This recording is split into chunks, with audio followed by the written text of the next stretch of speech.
that wisdom's always there with women, but we mute the voice. We disconnect from the inner wisdom. I'll even say it more clearly. We override it. And we're not taught to tune into it. We're not taught to regard it or respect it. The highest value is more performance, showing up, being successful, don't let anyone down, do better, all of that. And so it's a beautiful moment to highlight that the coming home to ourselves is actually just listening more in a more devoted way and with more respect to the inner wisdom that really has always been there. I'm Dr. Danite, and this is the Bliss Lab, where we approach life as a delicious experiment. From Tantra to embodiment, from polarity to pleasure, we're here to study bliss, one juicy conversation at a time. Welcome back, my loves, to another episode of the Bliss Lab. I am your host, Dr. Danite, and I am so excited to dive into yet another episode of Decoding Bliss, getting curious about, is bliss truly our birthright? Can we live a life that is blissful and easeful in today's world? Can we create enough internal balance and peace that it projects into the outward experience of life? I think this journey is meant to be done together, and especially as so many women are awakening to wanting a life that has less overwhelm in it, more of putting themselves on the map. I think we learn so much through the stories of other women that are on this journey. And we see ourselves in these stories, and we realize that we're not alone. And it can feel like a lonely journey, and women truly rise together. And so today's guest is one is so deep in my heart. I'm so grateful to have her. And her name is Caitlin Cherry. And Caitlin has been in my life for 4 years? 6? How many? 6. 6 years. And Caitlin came into my life when I was Dr. Haller, the previous rendition of me. And she has stuck with me, and we have worked together in different capacities of my offerings, as we've both grown so much as women. And Caitlin is a client, but she's also a friend, a sister, a soulmate, someone who I respect, and someone who is really on the path and brings a lot of curiosity to her life, a lot of courage, and a lot of bravery on this path of awakening, on just, exactly what I opened the session with today. Can there be bliss in this life? What kind of coming home to myself needs to happen for me to create the life I desire? And so I'm so glad to have you joining me in the Bliss Lab today, Caitlin, where we can get curious together and where you're willing to share your story and share your journey so far. And I know so many women will see themselves. It always happens where we see ourselves in other people's stories and just are so encouraged by the fact that other people are going through similar things, where your breakthrough can be someone else's breakthrough, and where you're giving yourself compassion can be permission for someone else to be more gentle with themselves. And so that is my intention for today's episode. And I'm so grateful that you chose to join me here and you're willing to share how it's been going for you so far. So I would love for you to more deeply introduce yourself, Caitlin. Maybe you can share more about the roles that you hold and how you identify these days in the world.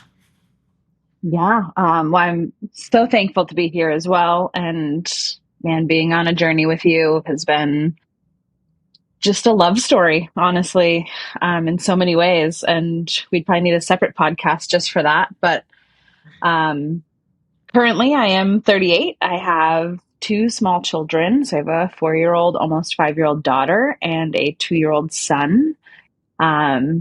I am a high-functioning senior executive in a medical sales field that I've been doing for a little over a decade now.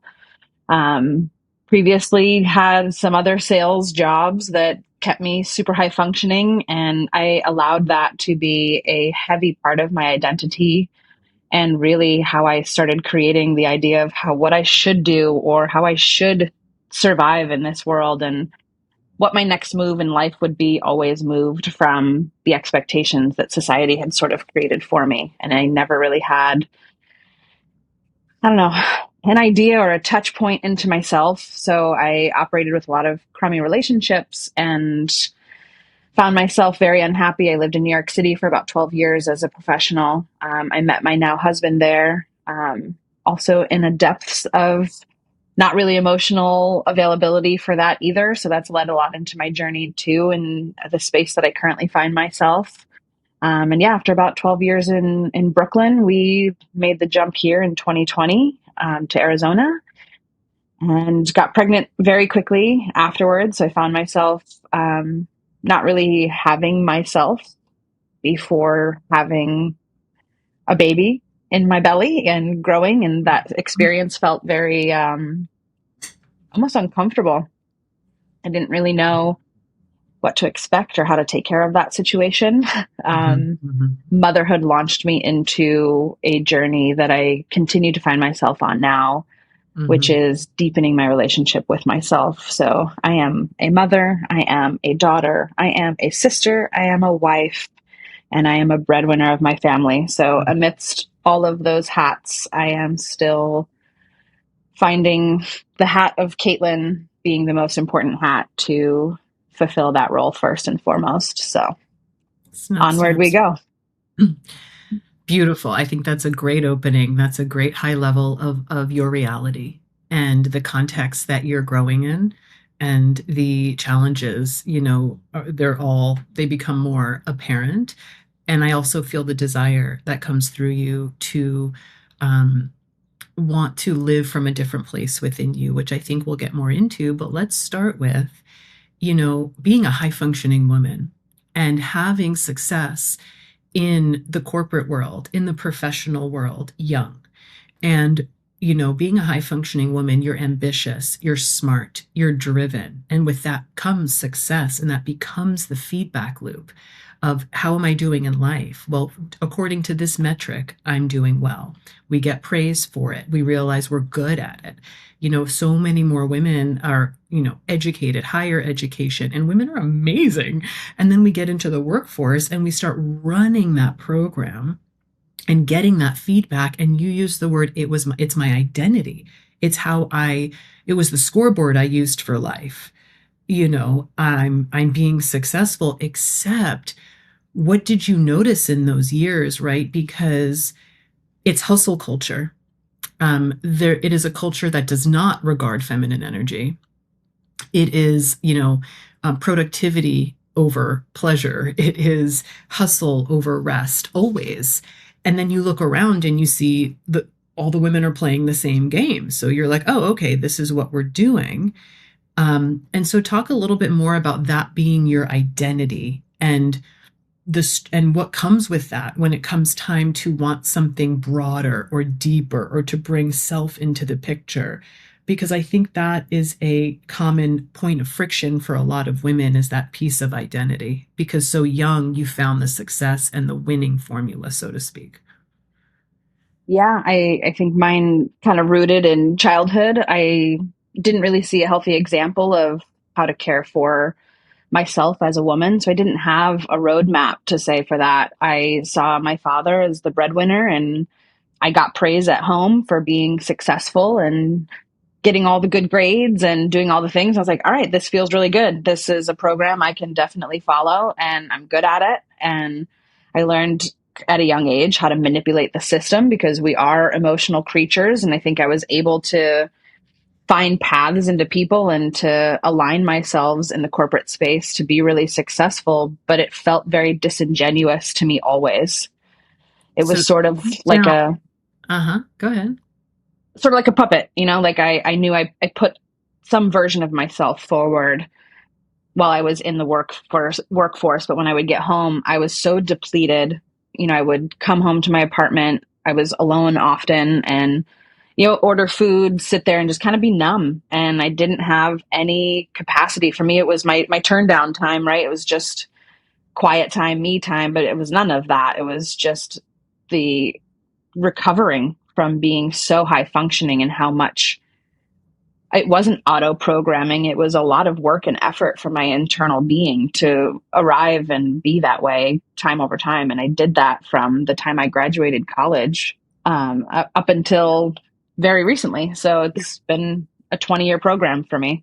Which is deep, which is Yeah. deep. But I want to highlight that because I think it's really cool to look back and really powerful to look back and realize that that small voice was there the whole time. That small voice that even though it was maybe 5% of your awareness, if you really tune in and look back, you are aware that there's a small voice that said, this feels disingenuous. Something feels off. I feel empty inside. And that voice, it's so great to look back because that wisdom's always there with women, but we mute the voice, we disconnect from the inner wisdom. I'll even say it more clearly, we override it. And we're not taught to tune into it, we're not taught to regard it or respect it. The highest value is more performance, showing up, being successful, don't let anyone down, um, do better, all of that. And so it's a beautiful moment to highlight that the coming home to ourselves is actually just listening more in a more devoted way and with more respect to the inner wisdom that really has always been there. I think the devotion part is really important, especially now with social media in play. It wasn't as big of a thing for me when I was younger. So I didn't really have that comparative aspect, but I think very quickly now you can find yourself kind of scrolling through reels and really disconnecting with the world and thinking whatever you're being sold or told is what that inner voice could possibly be, instead of really disengaging and having the devotion to yourself to tune in and listen and, I That's don't a know, really good open point. those pathways. That's a really good point. What you're saying is this, what I'm hearing you say is that there's so many voices outside of us that are so much louder and so consistent and so convincing. I mean, just social media alone. And it's even easier these days than ever to override that small voice. There are so many ways to distract. Everyone wants our attention. Okay, so I originally formulated Bliss and Tallow as a clean, deeply nourishing body butter, using tallow as the main ingredient because honestly, the moisture is unreal. It's rich and not greasy, and it just lasts like 24 hours lasts. It hydrates deeper into the skin instead of just sitting on top of the skin. Okay, but here's the thing. I didn't just make this for your skin. I also formulated this for your pleasure. So yes, your skin will feel soft and hydrated for hours, but what I really love is hearing all the stories from women who are slowing down and taking their time and actually enjoying the experience of putting it on. From the smell to the texture, the ritual of rubbing it in, it's like your body starts to remember, oh, I get to receive. I get to feel good. Bliss isn't just a feeling, it's a frequency. And this body butter, it helps you tune right into that frequency. So if you're ready to create more moments of softness, sensuality, and self-connection, Bliss and Tallow is your jam. I'm offering you 10% off with code BLISS10 plus 100% satisfaction guarantee because I want nothing to get in the way of you finding your bliss. Everyone wants our attention. Our attention is money. On the ad, on the video, on the whatever. And so I just love that moment, and that even in the thick of it, Caitlin, in the thick of your high functioning, overgiving, performance based life, right? Achievement centered life, you always felt deep down, whether you regarded it or not, this doesn't feel true. This doesn't feel good for me. What words would you say? Um, it felt fake. It felt performative. It felt misaligned, I guess. Yeah, it's just kind of a yuck feeling, like I don't know. It just didn't feel like it was something that felt my truth, I guess, at the time. And I didn't know how to tap into that truly until when I became a mom, and I felt like there was just people coming at you. You should do this, you can do that, because obviously you have no idea what you're doing when you're a new mother. And I just had to silence everything. I got completely off of social media, which is why you see nothing on there for my stuff. And I see no value in it at this point in my life. I mean, if I get to a place where I'm feeling a little bit more completely in control of myself, then I think maybe I could, but I just don't see a value for that. I trust myself implicitly at this point to tune into that voice. And it's the number one advice I give to all of my friends and family at this point. I'm like, like there is that inner wisdom as a woman that connects you to source, that you just feel what's right and what's wrong and what you truly want. It's just, if you're courageous enough to even listen. Beautiful. And just to highlight what you said earlier, that I think is secret sauce. I said, what was that like for you? And you're like, it just felt like a ugh. And I love that because the feminine wisdom comes through the body. And that's why we take time to slow down and connect to our bodies, to attune, to receive, because then we can hear what comes through our body even more clearly. And it's a feeling. And the body isn't cognitive, right? So your answer was like, ugh, like that's beautiful. Like that's a great pearl for women to not override the ugh or the contraction we feel, that we keep doing the same thing, but it makes us contracted, or we get a little tight in the throat or a little sick in the belly. That is clear, beautiful, divine wisdom coming through us that says, this is not in alignment. This is not good for you. This is not, this is taking more from you than it's giving you. So I really love that. I think the override sometimes also just looks like you internalize that feeling as, oh, I just don't want to do that. And I think it really needs to be processed a little bit more in that feeling, to really sit with what that feeling feels like. Just, it's not just broadly like what I'm doing is it's just, there's just another way. And I think it's really important to make that differentiation. Yeah. Yeah. Don't judge it or tell it it's wrong or just say I'm being lazy. Actually, that's where the self-love and self-respect comes in. It's like, wait, I get contracted here. Let me reflect. Why am I doing this? What is my motivation? Beautiful. I think that's great. So, what was one of the first? So, you say you now have a relationship with this inner voice, and that's such an important part of the journey of the feminine coming home to themselves, is tuning into their internal wisdom, to not to having the awareness to hear the voice and having the courage to do what it wants. What is your experience of first tuning into that voice, or moments where you were like, whoa, you know, making that connection inside? I think it's been very different depending on where I am on the journey.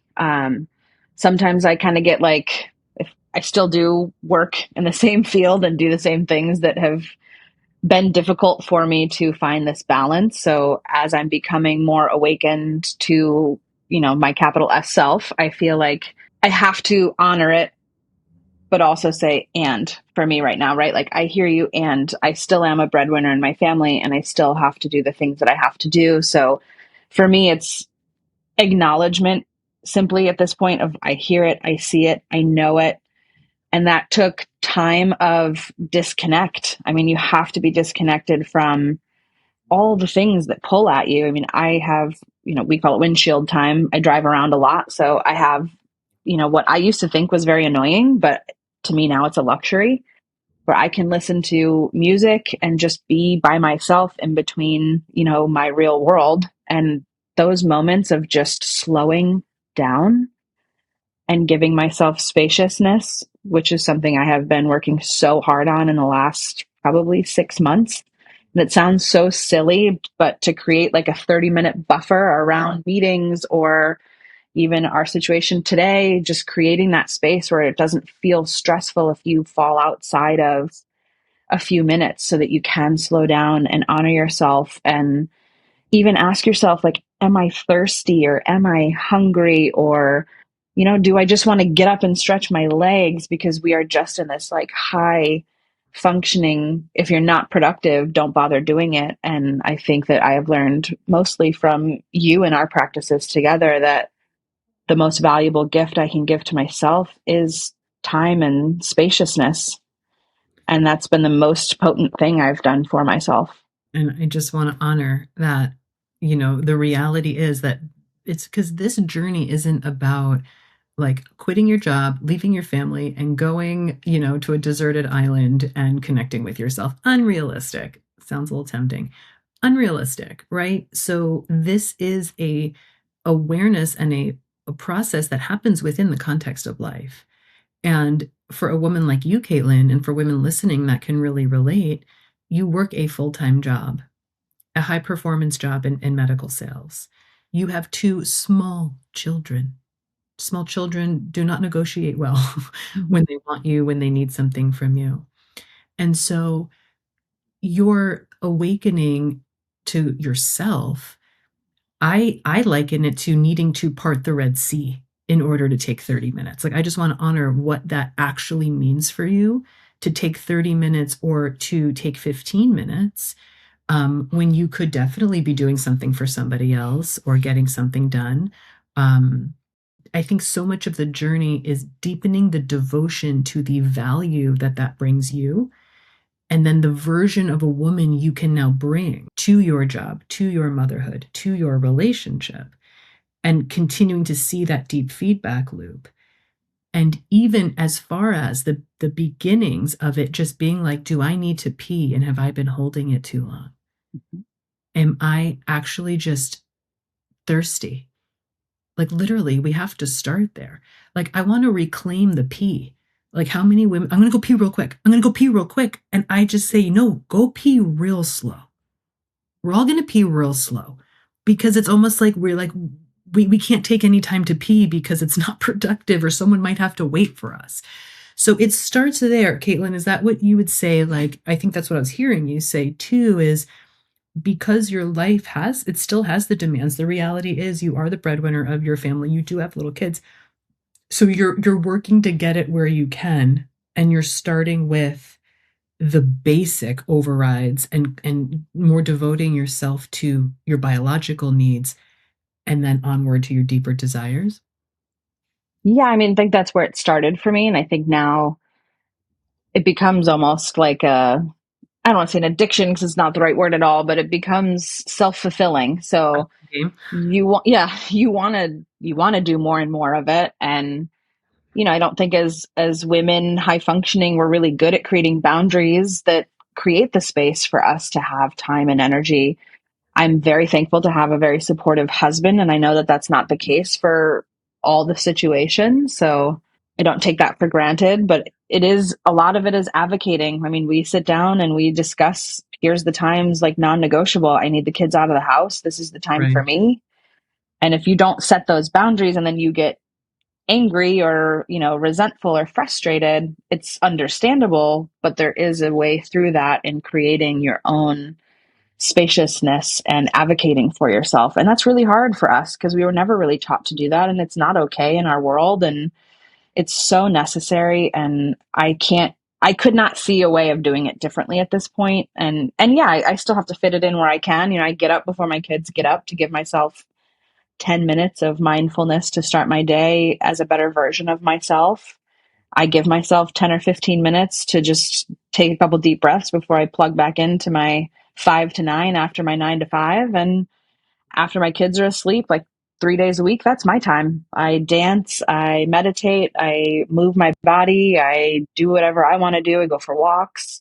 And my husband knows that that's what's happening. And it's okay to take up that space. It's more than okay. It's 100% necessary. And I find that by doing that, I'm actually more powerful and more impactful in the time and energy that I do show up versus kind of giving like 60% always. Tell I'm me about able to give.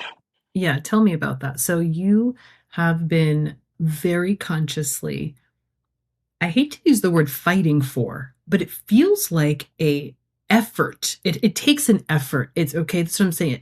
Here it is. I'm going to use the word devotion because fighting for feels so masculine, but it's like you have things coming at you from all directions. So if you want space, you literally have to like part the Red Sea and be so devoted to your pocket and to do that. And so my question is like, what are some of the things like in even 10 minutes you're saying, which sometimes is the reality?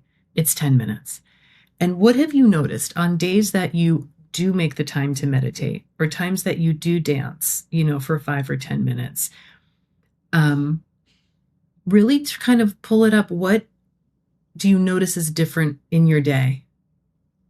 I mean, so far, the only time I've been able to actually have these, what I will call like downloads and awakenings, kind of how we've discussed, is in those moments of true peace and not distraction. And there's just no other opportunity for us to truly be able to connect to source and disconnect from the real world. And without those awakenings or realizations, I don't know that I'd be able to have continued on all of the journey or gone down the right path for me without checking in those times. The dancing and the like deep breath work for me is more of a reset. I don't really have downloads or connections in those moments. For me, it's just like a total abandonment of my reality and a just like Mm, moving and like really just like making love with the space that I'm in and just, being in a bit of a creative space. It's just something that's been very foreign to me. Like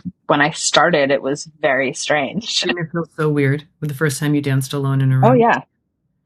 And anybody I ask to do it with me or I mean, the like hard boundaries and discomfort that people feel, I understand it because it very recently was me. But if you could just give yourself the opportunity to see what's on the other side, there's just so much room for softening and, yeah, just connection Yeah. to self. There's And no it's better relationship.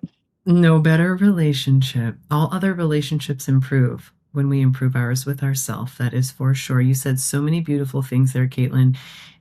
With the discomfort that women or people can feel about just dancing alone in a room, is realizing that dance can seem performative. We're so used to dance being like looking a certain way, or um, being performative. And the dance we're talking about is not performative, it's expressive. The dance we're talking about is like a body unwinding. It is out of the mind. It is the opposite experience of what we have to do all day in the linear cognitive.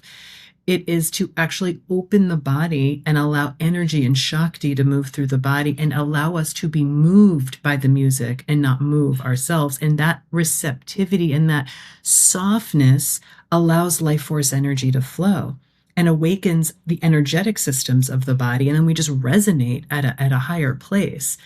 And so when people are uncomfortable with it, they may say, well, like, I feel embarrassed of someone seeing me. And then my counter, not argument, but suggestion is, it's maybe not that you're embarrassed for someone else to see you, it's that you can't be with you. You are so uncomfortable with self, which is not a judgment because we get it. We have not been with ourselves. Like, can we actually provide space to allow the truest essence of us to come out? And each of us is so uniquely different and beautiful, and we move differently and we feel differently. And every woman has a unique signature that is so special, but we all try and be exactly the same. So we're accepted, which is such a cheat to the collective. And these one practice of dancing is a time to meet yourself. How do I move when I don't care what the fuck I look like? How do I move if I move the parts of my body that have an inclination to move? And that's how you get to meet more of yourself. And then the more you can meet and accept what is coming through, the way you come across in life, the resonance within you, and talk about, true confidence, not ego, but like I've met myself and I'm good with her. Who that woman is showing up in the world radiates. Beauty is what someone sees you as. Radiance is how other people feel in your presence. And things like this dancing practice is a beautiful way for women, especially women, reconnecting to their feminine energy, um, can find that way home. I'm so glad that you found that practice. And so you're making the time the best you can. Talk to me about guilt. How does guilt come in? What's your relationship with guilt? How do you work with the guilt? Um, I think the best example would be our most recent gift that I gave to myself was attending your retreat. Timing was awful in my life. It just could not have been more poorly aligned, which I think is just the way the world works sometimes is like, we're going to make this really hard and you still need to choose yourself. And yeah, it was really hard. It was a week away. We went to Guatemala. It was a very last minute decision on my part because I tried as hard as I could to not go. You did. And it just was not going to be allowed. And my whole family was pushing their judgment and guilt on me and felt like I was running away from my life. And that was literally the complete opposite. I think in these scenarios, women either turn to whatever the vice might be, right? They get overwhelmed in their life. So they drink wine or whatever you do that makes you cope, which is again, totally understandable under the world. But instead of doing that, I think the greatest gift we could give ourselves is to turn it inwards. And that's how I've started to reframe the guilt that I was feeling. And if my kids get upset, I explain to them, obviously my 2-year-old's a little bit different, but I'm not an absent parent. So, there's the reality check sometimes that I think we are so hard on ourselves to uphold an absolutely impossible expectation and an unhealthy version of ourselves to our families and to ourselves is the least beneficial thing you could give them. And I think as you go deeper with this work, you realize the healthier version that emerges as a result of taking a step back and letting your partner or your other people involved in your life, your village, rise and be another support system for you. If you don't give them this space, there's no opportunity. So you can't be mad that no one helps when you don't allow space for people to help. So it's a really hard learning. I don't say all of that just to say like, go do it. I mean, it's a rewiring of your brain. And I have, tried every way from Wednesday to fall into the guilt. And I give it to myself still sometimes and I feel bad about it, but truly I know that like the version that comes back of me is just a way better offering for myself and for them. So. And that's such a positive feedback loop because in the beginning, it's real. It's real. And we're so programmed, to give. And it's so unnatural to take time for ourselves. It's so unnatural. But what you're saying is, and what I see to be so true from my own experience and all the women I talk to, is to actually realize as the matriarchs of our family, like no one really tells us this when we're like, I'm going to have a baby. I just want to have a little baby. And like we think we're like, young and or whatever we are. And we have a little baby, but you can't really understand what you're signing up for, probably evolutionarily on purpose. So we all do it. And it's glorious and amazing in all the ways. And it is a massive contribution to other lives, being a mother. And okay, so I originally formulated Bliss and Tallow as a clean, deeply nourishing body butter, using tallow as the main ingredient because honestly, the moisture is unreal. It's rich and not greasy, and it just lasts, like 24 hours lasts. It hydrates deeper into the skin instead of just sitting on top of the skin. Okay, but here's the thing. I didn't just make this for your skin. I also formulated this for your pleasure. So yes, your skin will feel soft and hydrated for hours, but what I really love is hearing all the stories from women who are slowing down and taking their time and actually enjoying the experience of putting it on. From the smell to the texture, the ritual of rubbing it in, it's like your body starts to remember, oh, I get to receive. I get to feel good. Bliss isn't just a feeling, it's a frequency. And this body butter, it helps you tune right into that frequency. So if you're ready to create more moments of softness, sensuality, and self-connection, Bliss and Tallow is your jam. I'm offering you 10% off with code BLISS10 plus 100% satisfaction guarantee because I want nothing to get in the way of you finding your bliss. To realize as the matriarch of our home, it's a lot of energetic responsibility. Everyone in the family looks to mother and feels her, not what she's saying. They can see right through our bullshit. They feel us and they imprint and they feel, is the world safe? Oh, mom's regulated, we're good. Oh, mom feels like this, then I'm going to feel like this. I'm not safe because I feel the world through mother. And for us to realize the responsibility that we hold to be regulated and to bring regulation to our home. And when a lot of parents have kids that have lots of behavior problems and lots of, all kinds of anxiety. And I'm just saying, consider a puzzle piece being, what is the energy of the home? What is the energy of the mother? Not a blame thing. Because if the energy of the mother is off, it is clearly most often or most likely because she's trying so hard to be everything to everybody. It's not because it's usually the best of intentions.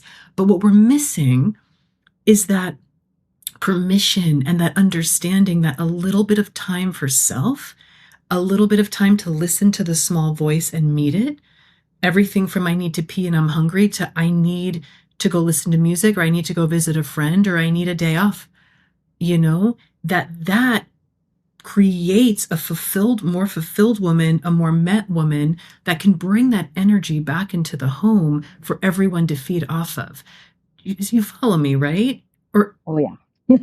Yeah, no, I have my daughter at home has had some behavioral issues. Some of it I think was just the way she is hardwired, but there's no doubt that in the last, probably over the course of 2 years, she's very disruptive in her sleep. She was very disruptive at school. We were getting behavioral calls to pick her up fairly often.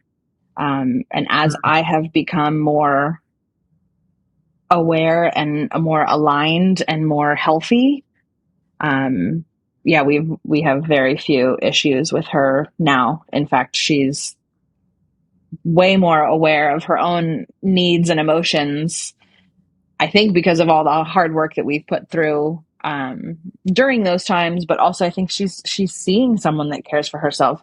She sees me in the morning when I meditate for, that's my time. She comes and she gives me a kiss on the cheek and she knows, like, that's it. Mommy's not available, or she can lay next to me, but like that, she knows. And I think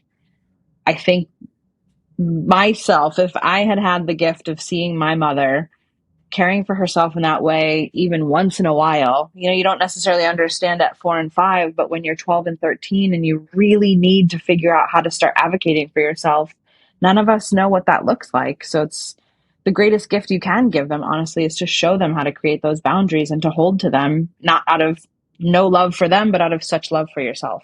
isn't that so cool, Caitlin? It's like double positive, and there's probably even more positives that come out of it. And here we are not doing it because we feel guilty, when the damn truth is, it is the greatest gift you give your family to care for yourself, tend for your needs, and regulate through care where you can, to be a pillar of regulation and to actually even have joy or have the buffer in your system to handle tough situations with grace and bring more, regulation into the home, which your children imprint from you and they are more regulated, let alone the example.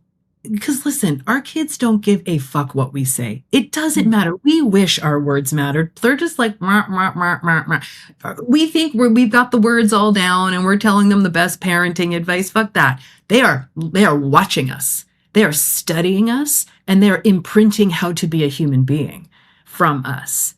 So like, this is what I'm saying. Like, we're just like, oh, I'm going to have a baby, but you don't realize that you're like becoming an imprint for another human, and the ripple effect that it has. And the greatest gift you can give your children and your family is actually regarding yourself in the ways that you can. And your story is so perfect, Caitlin. 'Cause it's not like you're like, oh, all of a sudden I take 9 days off and I sit in Shavasana. Like, you're working your ass off, right? But I just keep seeing parting the Red Sea. That's all I keep seeing. Like, it's It heroic. feels that way sometimes. Miraculous. It's a divine act to sit down for 15 minutes and go in and connect to something greater than yourself. And how what kind of Caitlin comes back, not alone, not only the version of you that you now bring into your home and how you and your husband get along better, and that's better for the kids, that's better for blah, blah, blah. But also what you said was, in those times, it's like you get information. You get, like, with the quiet, the wisdom can drop. I call it the coin drop. When we kind of create the quiet so we can actually hear the important stuff. It's all right there waiting for us. Wasn't that cool for you? Like the first few, I remember the first time it happened, you voice texted me like, dude, what the hell? Like I literally like just got information. Like I just like knew things. And it's true. It's the type of information that comes that you're like, oh, that's fucking true. Right? Yeah, it felt like, I mean, for me, that one was like so powerful because what drew me to your practice in the first place and to many practices before that Yes. was my physical being in my body. I've not always felt physically well. I've been overweight for quite a while, and that was something that drew me to your practice at first. And I mean, it's taken 5, almost 6 years now for me to, everyone says you got to operate from a space of love. And like, I hear those words and I want that, but it's just wasn't something that I could just flip a switch. And I tried all the things and, hearing all the things, but it just, nothing stuck. And then there was one morning I was in my meditative practice and I was like, oh my God, the whole purpose of me being unhealthy was to lead me into this journey. And if I hadn't gotten to that place, I never would have taken all of these steps and found myself again. Like my unhealthy body led me back to myself. And your and none of the quicker fixes or outside of yourself programs would work because the universe is like, oh no, no, baby, this one's to bring you home. Okay, the only way this shit's unlocking is you loving yourself right now, and you're like, oh fuck, shit. Okay, like I now the words are making more sense because I've definitely tried 2468 everything under the sun that doesn't involve like me just accepting and loving myself right now. So because I want to be healthy so bad, let me actually really try and understand what that means. Yes. And even since then, I've been able to operate much more from a space of compassion.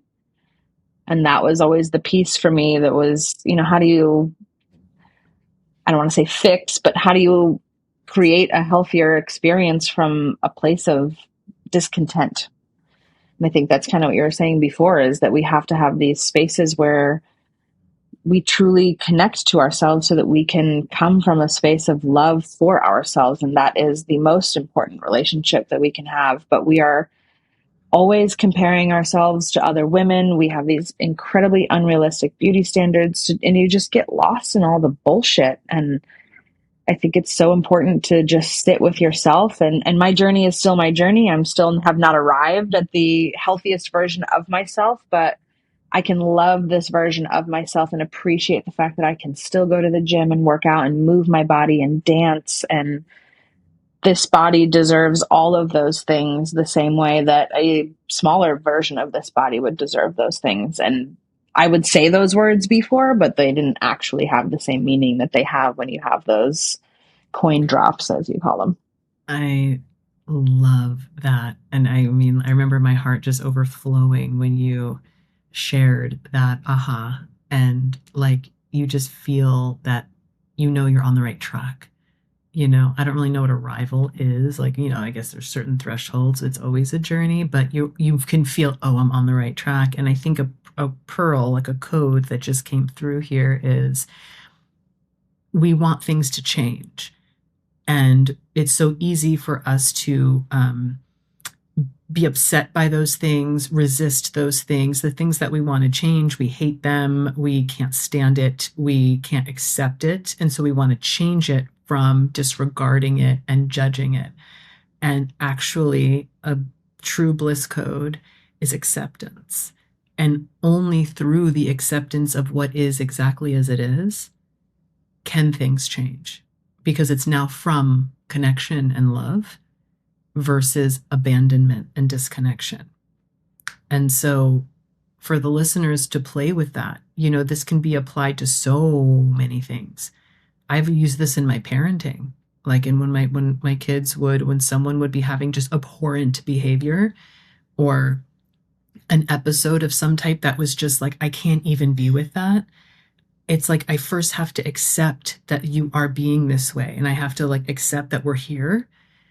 And from there, I can work to parent you, or I can see the situation a little differently. And it's what moves the needle. So I think that's a really powerful code that we can use in lots of areas of our life, is first accepting what is, which doesn't mean we want it to be there forever, or it's okay, or it's our favorite, but it's here, and it's likely divinely perfect to get our attention in just the right place where growth and change can happen. But it's accepting through love, and then bringing the desire of change through loving awareness. I think my relationship with Frank would be a very good example of this. Frank is my Oh, that's really husband. perfect. Yes, Frank's an amazing man. He stays home with the kids while you're working. That's been the arrangement lately. And I think it takes a really strong man to, fall into these roles, which is really opposite of like the strongest polarity creating roles. It can be done, but there has to be a lot of awareness. So, yes, please share.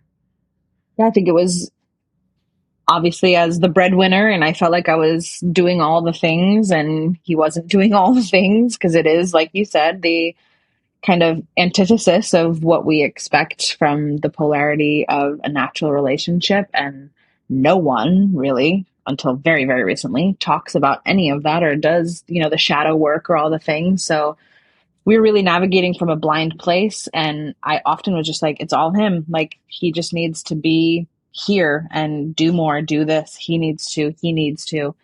And as I've gone through this journey, I've really been able to have an awareness of the role that I've played, and kind of cutting him off at the knees. And just, I guess, in this high functioning space as a woman, you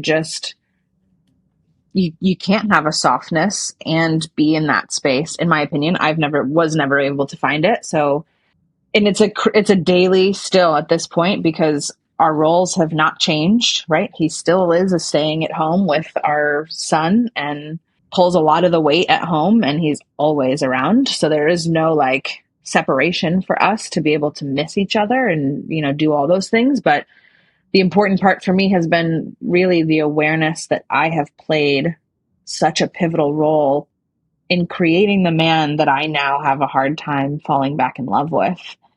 And it's uncomfortable to have that realization. There's things that you were noticing that repel you from him, and then you're like, wait, I helped create that version of you. Yes. So if I can do that, I probably can help create a version of you that draws me in. And then we get to see the dynamics of relationship. And what you said is so true. Being a high functioning woman in a corporate world, there's an edge, right? And we're both New Yorkers. I mean, this is part of why we fell in love too. We've so many similarities. Like I saw something like when I first met you, whatever, 6 years ago, there was like kindred spirit. And so I really get it. But in your relationship, I remember the awakening. You're like, wait, I don't actually like the way I talk to him. Like, I don't realize I'm doing it, or it's out of my mouth before I even chose to say it. And then the awakening of realizing that we say death by a thousand cuts, what some men can feel. It's like just little digs. Mm-hmm. But then we're like, where's my king? Well, he bled out, you know?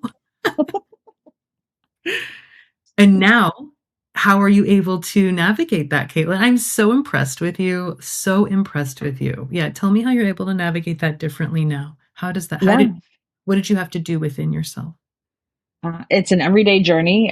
We've created spaciousness in our marriage in the same way that I've created spaciousness for myself. So we have, dedicated times to the practice of being in a marriage, which I think with two children is honestly essential. And I'm a little not bummed, but a little regretful that we didn't figure this out a little sooner, because it would have been really helpful. Because you just, man, you're in the grind. You're just kind of trying to survive every day. By the time 8 o'clock rolls around, you're just ready to crash. But in this space that we create, I still recognize that I'm doing it. However, this version of me will catch myself, take a deep breath, and say, this is not how I want this to go. And I refuse to allow for this to be like my written reality anymore, because I so deeply desire a better connection with my husband. And I know that there's potential there because I've seen his heart, and I want to create a safety and security for him to feel comfortable, because on the other side of the world, men are also not really taught how to be emotional. So we have emotionally stifled women that don't know how to be beautiful and bold, but we know how to be badasses. And then we have men that don't know how to create space for women or to care for them. So it's the whole world is just completely out of whack in my experience. So I'm thankful to have a husband that is willing to rise and do the work, however slowly sometimes it may feel like they process things. But I also have the awareness now where I can come back to him and say, I'm really sorry. That is not how this is going to go. Either I need a minute, which the old version of me would never have done. I would have just annihilated by 1,000 more cuts. And now it's just a slowing down. And like you said, it's just a loving awareness, and what you choose to do with that awareness, I think, is really the potency, because you can still override that awareness. I did it for a long time still, and it was very frustrating. And I'm now at a space where I can slow down enough to honor my true self and really check in and be like, okay, we know this program. This one doesn't work. So life is an experiment, as someone very wise once told me. We're trying different variables on, see what happens. You have wise people in your life? Just one. Relationships, they just are like breeding grounds for growth. They are just constant opportunities for growth. And I think relationships are literally just about that, because you're being mirrored, reflected back in the other person. It's so easy to be like, okay, you suck, I'm leaving you. And versus, how am I creating this? How am I contributing to this? Even though the outcome of the other person isn't something you desire or is working for you, to just bring a curiosity. And sometimes it really is not working, right? But often, if everyone can be 100% responsible for the relationship within themselves, and how am I contributing to this? And that's courage. It's courage, and it takes a lot of self-love. Because what you said, Caitlin, I so admire you for that. You're like, I don't like the way I talk to him. I don't want to do that anymore. And it's clearly reflexive at times, but I'm really catching it. I pause. I don't do it as often. Or you apologize wholeheartedly. You've given some beautiful apologies, which go a long way. And what are your needs that are unmet that get you so, to a point of being cutting? It's always this loop. But to use the opportunity of relationships for what they offer, which is a lot of personal development and growth, if we're willing to grow, and if the relationship has created enough safety for someone to say, oh shit, I totally fucked up, I'm really sorry, will you accept my apology? And that other person makes it safe for them. Now we're growing and deepening. To me, the definition of a successful relationship is not if you fight or have disagreements. If you don't, I'm very concerned about your relationship. In my experience, to me, the definition of a successful relationship is, how do you repair? How do you get through the upset? What type of communication? Is it shut down, cold shoulder, whoever can last longer without talking? How, are we owning our shit? Are we interested in resolution, or are we more interested in being right? That will determine the health of a relationship. So I want to give you lots of kudos, Caitlin, because you and your partner did not have much time together to really root in with each other. You had a baby early, and then the second baby soon after, pretty soon after getting together.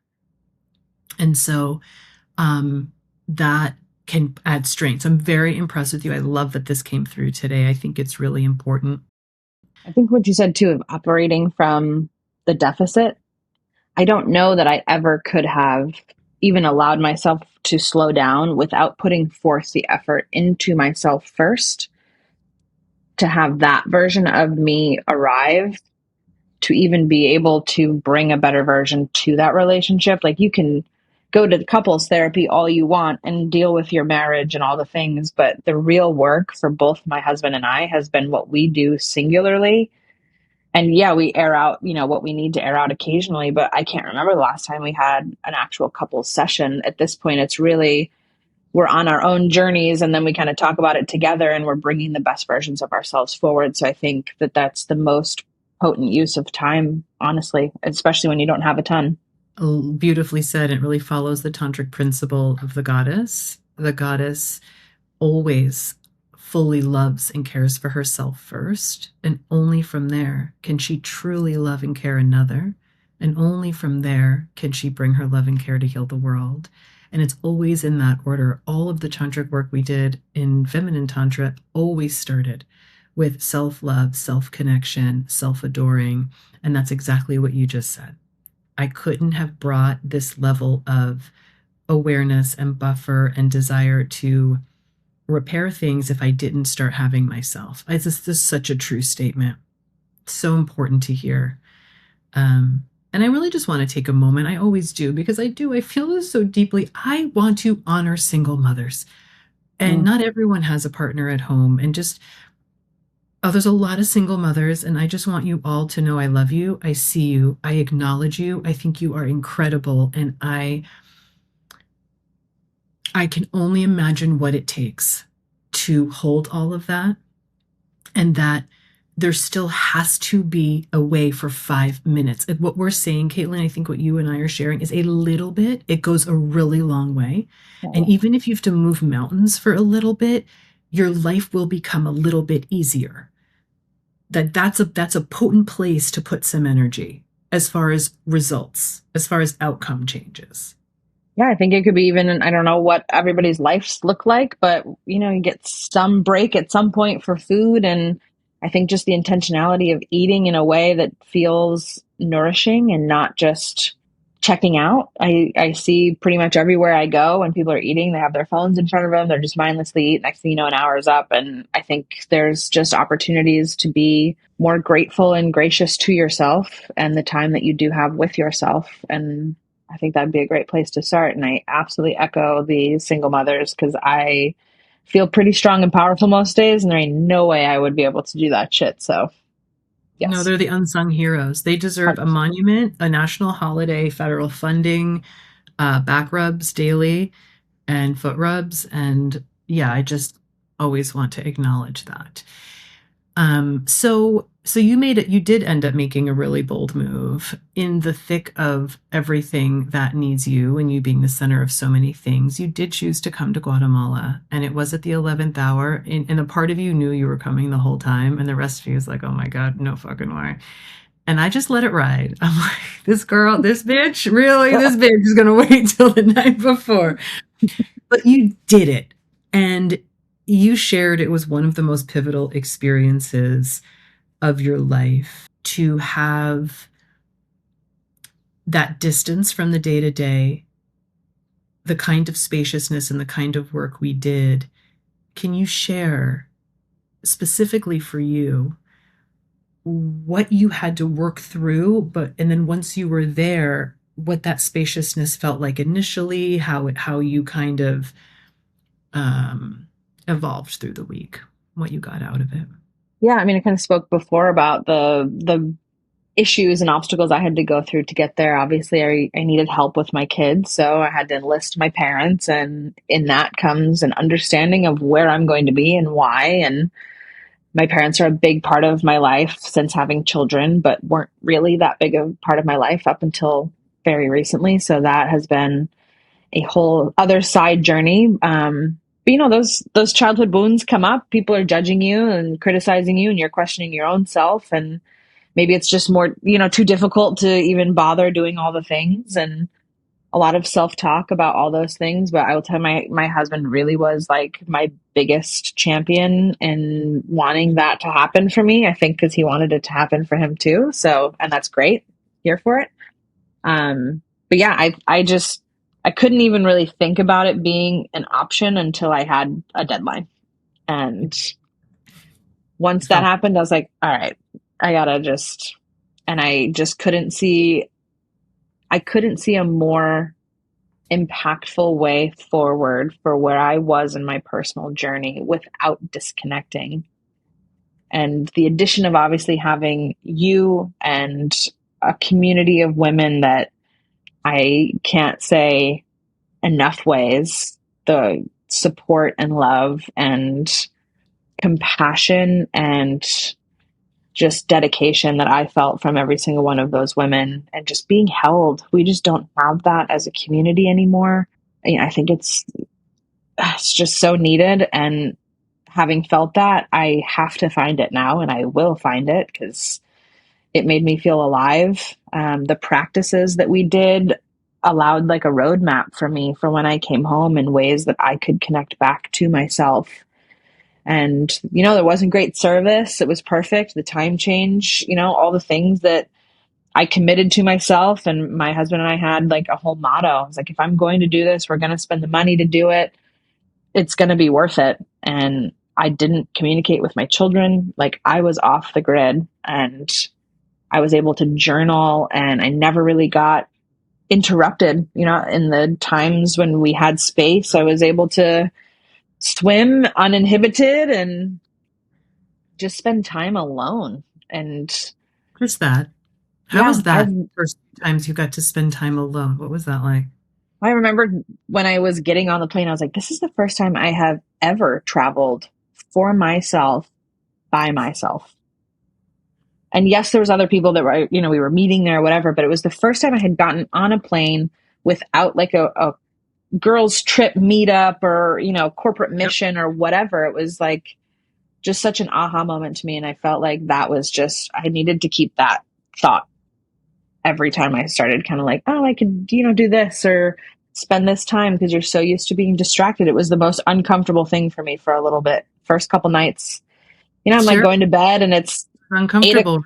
Yeah. Yeah, it's 8 or 9 o'clock when we're like, done with our sharing circles. I don't usually go to bed till like 10 or 10:30. So it's like, all right, and I'm going to sit in my room. Like I could endlessly scroll on whatever or, watch a movie on Netflix. And I refused to do that. I read a book.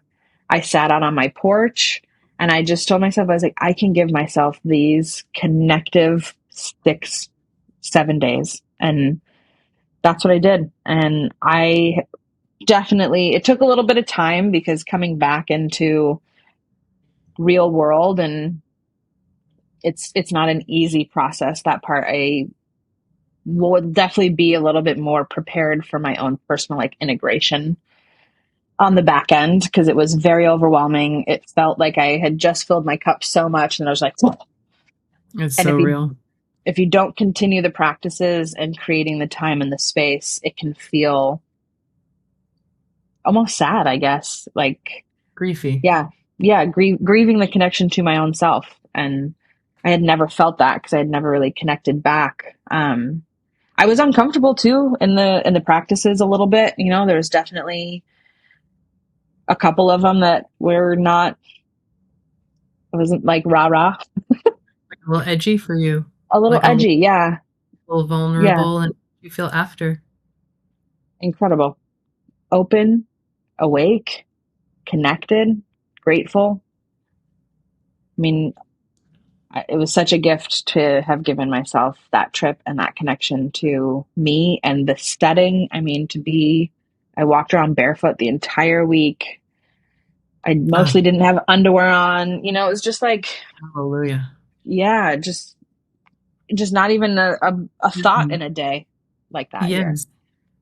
I thank you for that. I love hearing it, and I love hearing it from your mouth because I watched you there, and I watched you the first few days have to kind of like understand that you really have this space, and like the old programs are going to want to run. What are we doing? What's next? What's next? Are we okay? But, versus like, holy shit, wait, nothing. Wait, we're doing this like beautiful practice. Then we're just going to go eat another really amazing meal. And then we're going to sit and talk for an hour. Then we're going to take a nap. Then I have a massage. And then we're going to come back and we're going to meditate together. We're going to do a dance. Like, the feminine's like, is it really, can we do this? And I watched you. One of the most pivotal moments for me watching you was watching you own your body. I remember the moment that I saw you connect to your body in movement, and it's nature. So the feminine energy has a familiar essence. Every woman embodies it differently, but I watched your Shakti awaken, and the way it affected your face and your movements and the way you were moving. And I was like, ignition has happened. We have lift. And that was coming home to your body and the physical body. So many women walk around just like up from here to here, and our wisdom is actually here, but we have to be connected and move with it and breathe with it. And it was glorious. Okay, so I originally formulated Bliss and Tallow as a clean, deeply nourishing body butter, using tallow as the main ingredient because honestly, the moisture is unreal. It's rich and not greasy, and it just lasts like 24 hours lasts. It hydrates deeper into the skin instead of just sitting on top of the skin. Okay, but here's the thing. I didn't just make this for your skin. I also formulated this for your pleasure. So yes, your skin will feel soft and hydrated for hours, but what I really love is hearing all the stories from women who are slowing down and taking their time and actually enjoying the experience of putting it on. From the smell to the texture, the ritual of rubbing it in, it's like your body starts to remember, oh, I get to receive. I get to feel good. Bliss isn't just a feeling, it's a frequency. And this body butter, it helps you tune right into that frequency. So if you're ready to create more moments of softness, sensuality, and self-connection, Bliss and Tallow is your jam. I'm offering you 10% off with code BLISS10 plus 100% satisfaction guarantee because I want nothing to get in the way of you finding your bliss. Hello, friends. I'm here solo wrapping up this episode because Caitlin's audio cut out 15 minutes before the end. So I'm going to summarize a few things that came through towards the end of our podcast and wrap up this episode because some really beautiful things happened in the last little bit. We were talking about the beauty that is women coming into their bodies and awakening, so to speak, coming home to themselves, and how each woman is a unique signature and expression of the feminine, and how like giddy and lucky I feel that I get to hold these retreats and watch women come into themselves and express themselves uniquely and continue to witness more and different beautiful expressions of what femininity is as it comes through each woman. And it just never gets old. We were also talking about, she was reflecting on at the retreat how, all these women showed up as strangers. And through these practices where there is some level of intimacy. And by that, I mean nothing sexual, but eye gazing, holding each other, listening to each other, opening our hearts together in these practices. It creates a kind of closeness and a healing that can really only happen amongst women with women who make themselves available in these ways. And how nourished she felt and how kind of excited she felt at this level of relating to women, and how she realized that it's special. And no matter how close she gets to her husband or her parents, like there's something special that comes through closeness and intimacy with a woman, a true sisterhood. And that she, went back to her life and kind of brought these things back, and that, a lot of her relationships, she wanted to upgrade, like sitting around and drinking wine and talking shit was no longer fun. It's like, hey, let's do some of these practices. Let's talk about some of these experiences in our lives. And also with that can come needing to let go of some friendships as they no longer resonate with you, and not done in anger and not done in drama. It can be done in love. But if two women are both not willing to be vulnerable and open themselves to this level of relating, some friendships can become difficult and some may have run their course. So she was talking about that's been a reality for her of having to let go of some friendships over time. And I could relate to that. She also started, what also came through was this concept of softness for a woman. So much of a woman really embracing feminine energy is surrender and allowing and softness, and really getting clear that softness is not weakness. Softness is not, it's actually strength. It takes a lot of strength to allow life. It takes a lot of strength and courage to surrender to something greater and to trust life and allow life to happen. And often we get hyper controlling, and this is from lack. right? So the fullness of a woman can fully surrender and allow life, and the softness becomes the power in that way. So this is a really cool concept for women understanding feminine energy. Is what does this mean? This softening and this surrendering. It doesn't mean like giving in and giving up and letting go. Of all things, it means allowing something greater to move through us, trusting forces outside of us. And this takes a lot of courage and power, but through that, a lot of strength and potency can occur. She voluntarily said the less is more thing. So if you follow my work at all, I have these bliss codes, and one is less is more. And it's so common to think more brings you more, and it's just not true. Like in universal math, we regard energy. And so less brings more. And Caitlin's noticing for herself with her high powered job. She's a pharmaceutical sales rep. She is a full-time, has a full-time job and two little kids. And it's always been more and more and more. And lately she's been playing with, what if I only schedule 3 offices a day? What if I, don't work as many hours?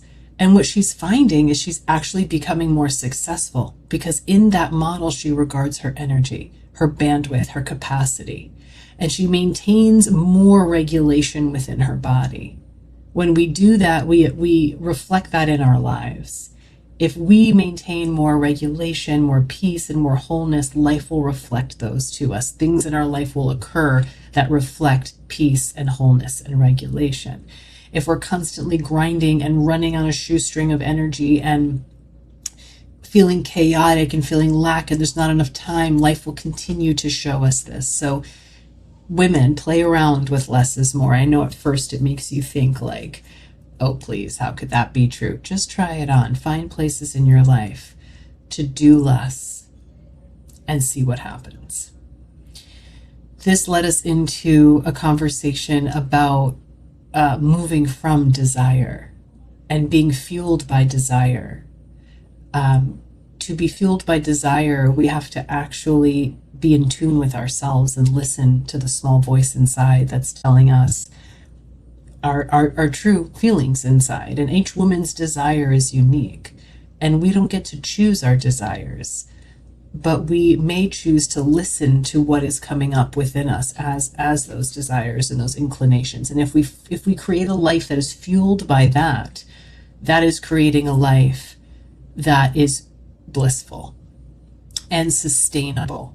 Because if we're not doing that, we're probably fueling our life from fear and expectations and grind and external demands. And that is fueled by stress hormones and will absolutely lead to burnout. So I used an example of this podcast, that this podcast began by it was a desire. It felt like it would be fun. And it felt like I had things I wanted to share. I had no plan. I had no goals around it. Besides, it was a desire. And what's been crazy is it's been 6 episodes. And I don't have a schedule. I don't say I have to record one every whatever. I just wait to feel excited by an idea or a person. And then I record one. And this episode has been downloaded all over the world. Every single continent, I think, except Iceland and Greenland. And hundreds of times it's been downloaded. And clearly people are receiving the message. And there was a reason. And there's something in it that's of value to people clearly. But my intention was just following that little desire, knowing there's more wisdom in a desire than we can understand at the moment. And so I want to thank all my listeners so very much for following me on this ride and being interested in the things I'm bringing forward and being curious with me in the Bliss Lab of life. If any of what we talk about in these retreats intrigue you or make you curious or kind of like, ooh, that feels fun, I'm holding my next retreat in October 22nd to the 25th in Patagonia, Arizona, just outside of Tucson. And it's the Receptive Woman Retreat where we get to dip into this work together, take a step off the ride, connect back into our bodies, connect into nature, have space. We're going to get creative. We've got cool We're dyeing silk scarves with eco prints. We're going to be working with our womb, our heart, and our third eye. It's just a beautiful time together. I'll put the link in the show notes, and you can book a connection call with me and talk and see if it's something that would be a good fit for you. I'd love to talk to you.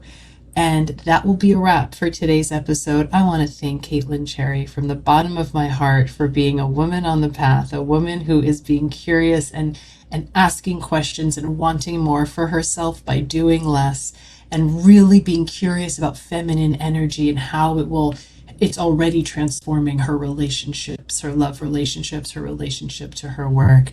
And I just hope sharing her story has been helpful to you. So with that, I will sign off, my loves, until next time. Thank you for joining me here in the Bliss Lab.